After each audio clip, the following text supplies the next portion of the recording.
Harold Laski एक political theorist थे, economist भी थे, जिन्होंने की पॉलिटिकल फिलोसफी पे काफी बेहतर तरीके से लिखा है। एक ग्रामर ऑफ पॉलिटिक्स उनकी एक बहुत ही बेहतरीन पुस्तक है, जहां उन्होंने इक्वलिटी के कंसेप्ट को डिस्कस किया है। तो लास्की का जो व्यू है उसको हम यहाँ पर समझते हैं कि लास्की इक्वलिटी के बारे में क्या कहते हैं। Equality as a moral principle, Laski argue that equality is not just a legal और political concept but a fundamental moral principle है। यानी कि समानता को एक फंडामेंटल मॉरल प्रिंसिपल की तरह डिफाइन करते हैं, सिर्फ लीगल और पॉलिटिकल कंसेप्ट नहीं मानते हैं। He contended that the idea of equality is rooted in a sense of justice, मतलब समानता का संबंध जो है सेंस ऑफ जस्टिस, न्याय के सेंस में है, and fairness, and it extends beyond mere legal or formal equality to encompass a broader ethical dimension। समानता का होना एक इथिकल डायमेंशन भी है, एक जस्टिस का सेंस भी है। न्याय अगर नहीं होगा, अगर समानता नहीं होगी, इथिकली जो बातें हैं वो गलत साबित होंगी अगर जहां पर समानता का पालन नहीं किया जाएगा। यानी कि समानता इतनी जरूरी है कि वो न्याय के लिए भी आवश्यक है और एथिकली सही होने के लिए भी आवश्यक है। Equality of opportunity, Laski recognise the importance of providing equal opportunity. Equal opportunity कैसे मिले, इसको इसके महत्व को रेखांकित करते हैं। For individual irrespective of their social background, social background कुछ भी हो, सर्कमस्टांसेस कुछ भी हो, if lived at a just society, एक बेहतरीन society should strive to eliminate barriers that hinder people from realising their full potential and participating fully in social and economic life. तो क्या करना है यहाँ पर, बैरियर एलिमिनेट करता है। बैरियर, समानता के लिए बैरियर को एलिमिनेट करना जरूरी है। तो एक अच्छी सोसाइटी क्या होगी, वो कोई भी बाधा जो है उसको दूर करेगी, उन बाधाओं को जिसके चलते कोई व्यक्ति अपने फुल पोटेंशियल, उसके अंदर क्या क्षमताएं निहित हैं, कैसे उसका प्रयोग करेगा, नहीं कर पाता है, समाज में पार्टिसिपेट नहीं कर पाता है, सामाजिक जिंदगी हो या आर्थिक जिंदगी हो, ताकि वह समानता का पूर्ण तरह से उसकी फायदे को उठा सके, उसका उपभोग कर सके। सोशल एंड इकोनॉमिक इक्वालिटी, तो Laski was concern with addressing social और इकोनॉमिक इनइक्वालिटी, यानी दोनों तरह की जो असमानताएं हैं उसको कैसे एड्रेस करना है, क्या है उसमें, क्यों होती है, कैसे उसको हम दूर कर सकते हैं, इन सारी चिंताओं को लेकर वो आगे बढ़ते हैं। हाईगुड दैट ट्रू इक्वालिटी, मतलब सच्ची समानता कैसे मानी जाएगी, नॉट ओनली इक्वल अपॉर्चुनिटी, सबको अवसर समान मिले नहीं, but also effort to reduce disparity in wealth. तो भाई अगर वेल्थ में डिस्पैरिटी है, इनकम में डिस्पैरिटी है, एक्सेस टू रिसोर्सेस, जो रिसोर्सेस हैं, जो संसाधन हैं, उस तक जो पहुंच है उसमें डिस्पैरिटी यानी अंतर है, किसी के पास बहुत अधिक रिसोर्सेस है, किसी के पास कम है, किसी के पास अधिक धन है, किसी के पास कम है, किसी को शिक्षा अधिक मिल रही है, शिक्षा के साधन अधिक अच्छे से उपलब्ध हैं, तो यहाँ पर असमानता रह जाएगी, यानी समानता के लिए जरूरी है। He believed that a just society should work toward minimizing economic and social hierarchy। तो आर्थिक और सामाजिक हायरार्की जो है वो कम से कम होनी चाहिए। यानी कि हायरार्की का मतलब हो गया, इकोनॉमिक हायरार्की का मतलब बहुत धनी और बहुत गरीब, तो ये और कई उसके बीच में ये नहीं होना चाहिए। जो इनकम डिफरेंसेस हो जितना कम से कम हो वो ज्यादा बेहतर है। समाज के ज्यादातर लोगों के जो मिनिमम इनकम हो उसका एक स्टैंडर्ड हो और इकोनॉमिक डिस्पैरिटीज ना हो, और सोशल हायरार्की तो होनी नहीं चाहिए। समाज में सभी लोग सामाजिक तौर पर, डिग्निटी के तौर पर एक दूसरे के बराबर हो, वहां पर इनइक्वालिटी ना हो। डेमोक्रेटिक इक्वालिटी, डेमोक्रेटिक इक्वालिटी की बात करते हैं Laski connected the idea of equality with the principle of democracy. तो ये उनका मानना था, वो डेमोक्रेसी को महत्व देते थे। तो उनका मानना था कि democracy is a system that could promote greater equality by ensuring that political power is distributed more broadly among the population. और डेमोक्रेसी का मतलब जनता का जो शासन है उसमें जो पॉलिटिकल पावर है वो जनता में ब्रॉडली डिस्ट्रीब्यूटेड हो, सब समान समझे जाए, सबके पास समान मत है। पॉलिटिकल ऑफिस को होल्ड करने के लिए सबके पास समान अपॉर्चुनिटीज हो, अपॉर्चुनिटी क्रिएट की जाए ताकि वो पॉलिटिकल ऑफिस होल्ड कर सके, सबके पास इक्वल वॉइस हो, तो वही पावर है। तो he was critical of concentration of power, concentration of power नहीं होना चाहिए, that could lead to social inequality. तो पॉलिटिकल पावर बढ़ता है किसी ग्रुप या किसी इंडिविजुअल के पास तो सोशल इनइक्वालिटीज उससे बढ़ती है। उसके बाद है inequality and political power. Laski explore the relationship between inequality and political power, यानी कि दो चीजों के बीच का रिलेशन है, एक्सप्लोर करते हैं, इनइक्वालिटी यानी असमानता और political power. He argued that political power often determines the distribution of economic resources। जितनी राजनीतिक शक्ति होगी उससे मालूम चलता है कि आर्थिक संसाधन कैसे डिस्ट्रीब्यूट होंगे, and therefore addressing political inequality is, राजनीतिक असमानता जो है उसको दूर करना बहुत जरूरी है। राजनीतिक असमानता दूर हो जाएगी, सबको राजनीतिक जो क्षेत्र है उसमें राजनीतिक रूप से भाग लेने का, अपनी आवाज उठाने का, अपनी क्षमता का प्रदर्शन करने का बराबर हक मिलेगा, तो उससे क्या है कि सोशल और इकोनॉमिक इक्वालिटी आएगी। उसके बाद लास्की का कहना है कि dynamic notion of equality, Laski understand of equality was dynamic, Laski's understanding of equality dynamic. Dynamic का मतलब होता है कि वो एक जैसी नहीं रहती है, वो बदलती है, समय के साथ बदलती है, सिचुएशन के हिसाब से बदलती है, जरूरत के हिसाब से बदलती है, डिमांड के हिसाब से बदलती है, कंटेक्स्ट के हिसाब से बदलती है, रीजन के हिसाब से बदलती है। Recognising that societal condition changes over time, समाज की कंडीशन क्या है, बदल जाते हैं समय के साथ।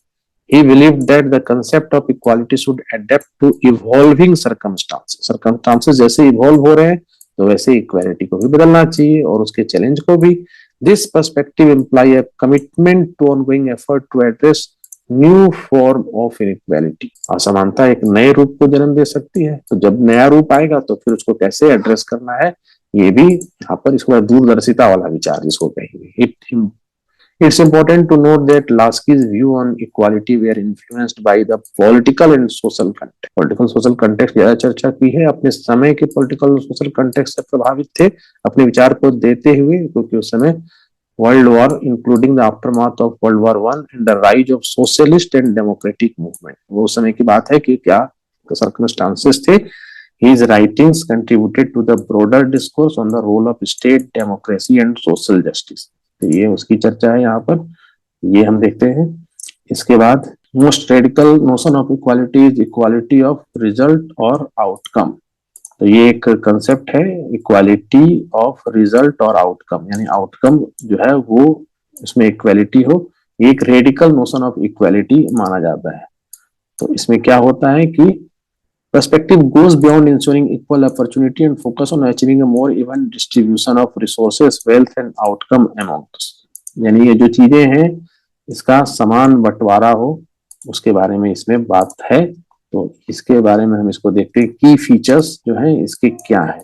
इसमें की फीचर्स है redistribution of resources, equality of result advocates for active measure to redistribute resources. Equality of result, result equal हो तो इसमें रीडिस्ट्रीब्यूशन होता है रिसोर्सेस का, वेल्थ का, अपॉर्चुनिटी का, लेवल प्लेइंग फील्ड बनाने के लिए। तो इसके लिए पॉलिसीज होगी, क्या होगी, प्रोग्रेसिव टैक्सेशन होगी। प्रोग्रेसिव टैक्सेशन का मतलब टैक्सेशन बढ़ता जाएगा, मेरे को 2 रुपया टैक्स लगता है तो किसी को 4 रुपया लगेगा, किसी को 8 रुपया लगेगा, इनकम के आधार पे। सोशल वेलफेयर प्रोग्राम होता है, यानी जिसको पास नहीं है उसको कुछ देना। एफर्मेटिव एक्शन, एफर्मेटिव एक्शन का मतलब किसी को कुछ स्पेशल एडवांटेज देना ताकि हिस्टोरिकली उसके साथ जो डिसएडवांटेज है उसको दूर किया जा सके। ये एड्रेसिंग स्ट्रक्चरल इनजस्टिस, तो स्ट्रक्चरल इनजस्टिस को एड्रेस करने के लिए क्या होगा, अचीविंग ट्रू इक्वालिटी के लिए क्या करना पड़ेगा, स्ट्रक्चरल इनजस्टिस। स्ट्रक्चरल इनजस्टिस क्या होता है, सिस्टम में या पॉलिसी में जो इनजस्टिस है, समाज के स्ट्रक्चर में जो इनजस्टिस है उसको दूर करना होगा। उसको दूर करने से जो है इनजस्टिस दूर हो सकता है, इनइक्वालिटी दूर हो सकता है।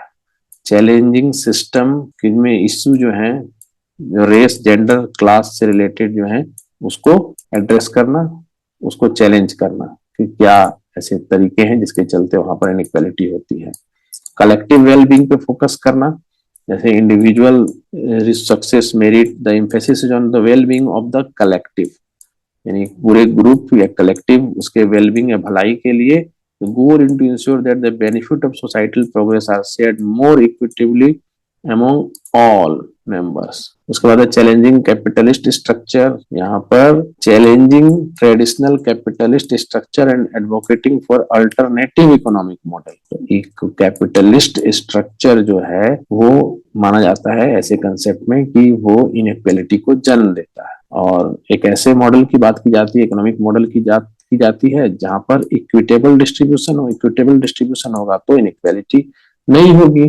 तो इसमें क्या है, सोशलिस्ट कॉन्सेप्ट आएगा और कोऑपरेटिव इकोनॉमिक सिस्टम का कंसेप्ट आएगा। तो यहाँ पर इस सिद्धांत के तहत ये दोनों कॉन्सेप्ट या मॉडल देखते हैं हम। जो ये बात करता है कि ऐसे मॉडल जो है हमको इक्वालिटी देंगे, और कैपिटलिज्म क्या होता है, इनइक्वालिटी देता है। As fast we eliminate one equality we create another one. इस स्टेटमेंट को समझने के बाद हम इक्वालिटी इनइक्वालिटी के क्रम में और कुछ बेहतर बातों को सीख पाएंगे। तो ये कहता है कि जितनी तेजी से हम एक असमानता को मिटाते हैं, हम दूसरी असमानता पैदा कर देते हैं। अब ऐसा कैसे होता है, इसको समझते हैं। Let's explore real life example. तो कुछ रियल लाइफ एग्जाम्पल से इसको हम समझते हैं तो हमें ज्यादा क्लियर हो जाएगा। तो एक एग्जाम्पल है मिनिमम वेज इंक्रीजेस। तो सिनेरियो, तो सरकार अगर ये डिसाइड करती है कि जो न्यूनतम मजदूरी है हम इसको बढ़ाते हैं। क्यों बढ़ाना जरूरी है, क्योंकि इनकम में इनइक्वालिटी है। And provide better living standards for low income worker. तो इनकम में इनइक्वालिटी है और अच्छा जिंदगी जीने के लिए अगर एक बेसिक इनकम इतना होना ही चाहिए, तो जो मिनिमम वेजेज हैं उसको बढ़ा दिया गया। सरकार ने असमानता को कम करने के लिए एक स्टेप लिया। अब क्या होगा, अनइंटेंडेड कंसिक्वेंसेस। कंसिक्वेंसेस क्या होंगे, while the wage increases benefit many low wage workers। तो अगर वेज बढ़ गया तो जो भी कम वेज कमाते हैं, जो दैनिक जो मजदूरी जिनकी कम है, उनको फायदा होगा। Some small businessman may struggle to afford higher labour cost. तो बहुत सारे ऐसे होंगे, व्यापार होंगे, ऐसे छोटी छोटी कल कारखाने उद्योग धंधे होंगे जहां पर वो मिनिमम मजदूरी जो है वो देने की स्थिति में वो नहीं हो, तो वो क्या करेंगे, जॉब कट। 10 लोगों को काम करवाते थे, अब 5 ही लोगों को काम करवाएंगे। रिड्यूस्ड वर्किंग आवर और इवन बिजनेस क्लोज। बिजनेस भी बंद हो सकता है। Potentially creating new challenges and inequality in employment. Inequality in employment, समान रूप से समानता के साथ जो रोजगार मिलता था, अब उसमें कमी आएगी या नए चैलेंजेस बनेंगे। यानी असमानता एक तरफ हमने उसको मिटाने की कोशिश की, तो दूसरी तरफ जो व्यापारी वर्ग है उसमें असमानता आ सकती है, वो एक नया चैलेंज बन के सामने आएगा। एफर्मेटिव एक्शन पॉलिसीज, एक दूसरा example. A university implements affirmative action policy to address historical racial inequality in admission। Racial inequality, race या वंशावली, वंश के आधार पर जो एक इनइक्वालिटी है उसको दूर करने के लिए कोई अफर्मेटिव एक्शन एक यूनिवर्सिटी अपनाती है एडमिशन में, तो उसमें क्या है, इसका consequence unintended consequences. While the policy aim to increase diversity, some argue that it may inadvertently create disparity in perceived meritocracy, a qualification of those who benefited from affirmative action। This dynamic can create tension and perception of unfairness। तो ऐसी स्थिति में जब भी affirmative action अपनाया जाता है तो इसके साथ होता यह है कि यहाँ पर ये आरोप लगता है कि जो अफर्मेटिव एक्शन अपनाया गया है, यानी कि जो स्पेशल प्रेफरेंस दिया गया है खास करके एजुकेशन में या कंपटीशन में, तो वहां पर जो मेरिटोक्रेसी होती है, यानी जो सही में उस पद को प्राप्त करने वाले या एजुकेशनल इंस्टीट्यूट में उस सीट को प्राप्त करने की क्षमता रखते हैं, उस पर दावा रखते हैं, जो मेरिट वाले हैं, तो उनके मेरिट का हनन माना जाता है। उसमें अंदर क्षमता है लेकिन आपने कम क्षमता वालों को अफर्मेटिव एक्शन सिर्फ हिस्टोरिकल इंजस्टिस के नाम पर वो सीट दे दी या वो पद दे दिया, जबकि रियल टैलेंट उस पद के लिए किसी और व्यक्ति में था। ये एक कंसिक्वेंस होता है। Gender quota in corporate boards. Gender quota का मतलब अगर ये कहा जाए कि जेंडर जो मेल और फीमेल है, तो फीमेल का रिप्रेजेंटेशन कम है, तो फीमेल रिप्रेजेंटेशन के लिए इतने सारे पोस्ट रिजर्व होने ही चाहिए या इतने सारे प्रतिनिधि फीमेल से होने ही चाहिए, कोटा ये होना ही चाहिए। इसमें कंसिक्वेंसेस क्या होंगे कि टोकेनिज्म। टोकेनिज्म का मतलब कि जो भी फीमेल है वो इसलिए वहां पर आ पाई है क्योंकि उसके लिए स्पेशल अरेंजमेंट थे, इसके लिए स्पेशल टोकन थे, कोटा को पूरा करना था, और उसके क्वालिफिकेशन पे या उसके दावे पर असहमति रहेगी, या हो सकता है कि उसके प्रति जो लेजिटिमेसी होना चाहिए वो नहीं होगी, क्योंकि हमेशा लगेगा कि इसकी पास मेरिट कम है या इसकी क्षमता कम है, लेकिन सिर्फ कोटा पूरा करने के लिए इसे लाया गया है। उसी तरह से access to health care, government invest heavily in improving access to health care for a specific population, addressing health care inequalities. अगर सरकार ये कहे कि सबको स्वास्थ्य की सुविधा मुहैया हो और स्वास्थ्य की सुविधा सबको नहीं प्राप्त हो पा रही है, इसमें असमानता है, इसको दूर करने के लिए हम काफी ज्यादा इन्वेस्ट करेंगे। और जो भी पॉपुलेशन का ग्रुप जो स्वास्थ्य सुविधाओं से वंचित रह जाता है, असमानता जिसको महसूस होती है, उसके सारी दुख जो है वो दूर हो जाएंगे इस इन्वेस्टमेंट से। तो इसके कॉन्सिक्वेंस क्या हो सकते हैं कि increase demand for health care services में strain the existing health care infrastructure. Health care infrastructure पे स्ट्रेन बढ़ जाएगा, दबाव बढ़ जाएगा। डॉक्टर कम है, लेकिन सबको सुविधाओं देने के चक्कर में उन डॉक्टरों पर लोड बढ़ जाएगा। फार्मास्यूटिकल कंपनीज कम है, उन पर लोड बढ़ जाएगा। टेस्टिंग एजेंसीज कम है, उन पर लोड बढ़ जाएगा। इससे क्या है कि वेट टाइम बढ़ जाएगा और क्वालिटी ऑफ केयर जो है वो घट जाएगा। मेडिकल फैसिलिटी में जो क्वालिटी ऑफ केयर है वो घट जाएगा।